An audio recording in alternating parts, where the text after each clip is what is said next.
Good morning mga bay. Magbibiyak tayo ng kakao ngayon kasi kahapon din namin nabiyak. Umulan ng malakas mga bay, kaya ngayon na lang natin bibiyakin. Tayo lang mag-isa mga bay. Ayan. Ganito lang tayo magbiyak mga bay, no? Ito yung laman ng ating kakao. UF to siya mga bay. Ayan, ayos no? Walang sira. Try ko yung ibang paraan ng pagbiyak mga bay, yung sa iba na nagbibiyak. Ganito lang sila sa gitna mga bay. Yan. Isang ganun lang no. Yan, walang natira. Tapos hinuhugot nila dito. Yan. Maganda rin mga bay kasi natatanggal kaagad sa kanyang subok, yung tawag din sa amin subok.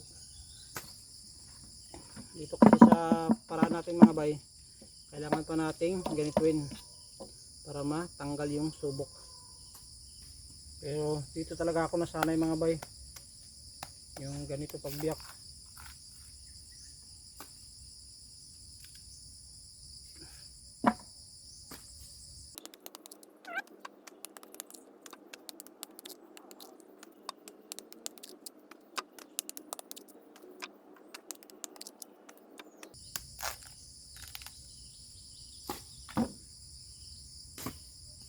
Yan, tapos pag medyo marami na konti mga bay,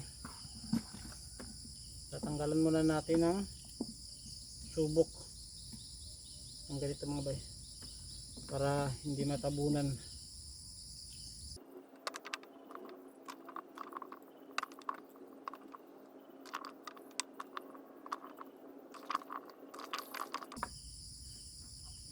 Mga bay, natanggalan na natin ng subok no. Biyak na naman tayo.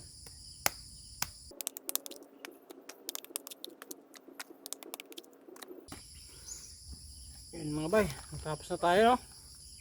Iwan lang natin tong isang piraso kasi magsisidling tayo ng kakao mga bay. Yan, medyo marami din konti no.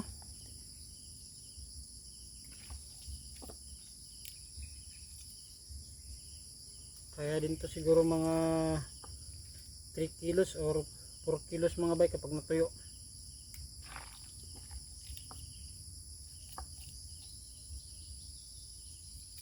Papatuloyin muna natin to ng 3 araw bago ibilad mga bay. Okay. Tapos din mga bay, ito yung ating kakao. Yan, ito na yung kakao natin mga bay no. Good naman, ilan lang yung mga sira kasi binabalot talaga natin ng maaga mga bay. Yan.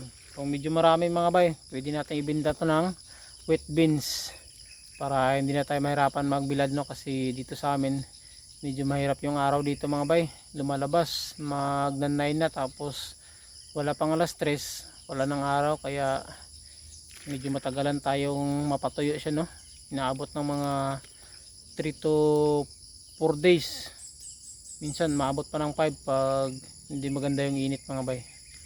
Kaya mas maganda rin na pinta na lang natin ng basa para hindi na tayo mahirapan mga bay.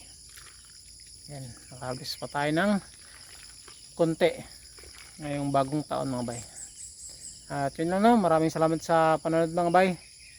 At ingat po tayo palagi.